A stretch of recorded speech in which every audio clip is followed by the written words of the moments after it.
Filem animasi tempatan Ejen Ali The Movie 2 terus mendapat sambutan hangat sejak mula ditayangkan kemarin. Sequel yang syarat dengan gimik dan kejutan ini menarik perhatian umum sekaligus membangkitkan keterujaan penonton untuk menyaksikannya di bawah kam. Keterujaan itu dizahirkan apabila puluhan peminat tegar Ejen Ali berkumpul di Subang Jaya pagi tadi. Menariknya, kebanyakan mereka hadir dengan menggayakan topeng Satria yang mencuri perhatian ramai. Kesemua mereka kemudian menaiki LRT ke KLCC untuk menyertai sesi bertemu peminat di Ejen Assembly. Beberapa peserta turut mengenakan kostum berinspirasikan karakter popular filem ini. Saya sangat excited dapat jumpa semua karakter yang saya kenal dan juga kawan-kawan baru. Semua karakter ni yang saya dapat jumpa semualah.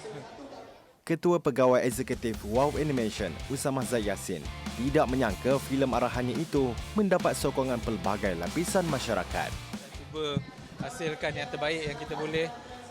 So untuk dapat sambutan daripada peminat, bagikan sokongan, dan bila tengok macam ramai orang macam dengan datang dengan kostum cosplaynya, dengan dia orang punya participation, share dia orang punya feedback, bersorak semangat macam ni, dia bagi orang kata macam encouragement dan fuel untuk kita terus buat yang terbaik lagi lah.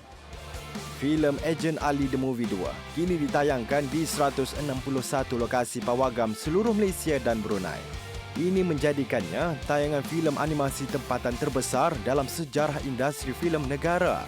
Hari ini juga berlangsung siri jelajah bersama maskot Ejen Ali di 3 lokasi di Kedah dan 2 lokasi di Melaka. Manakala sesi di Pulau Pinang dan Negeri Sembilan akan berlangsung esok.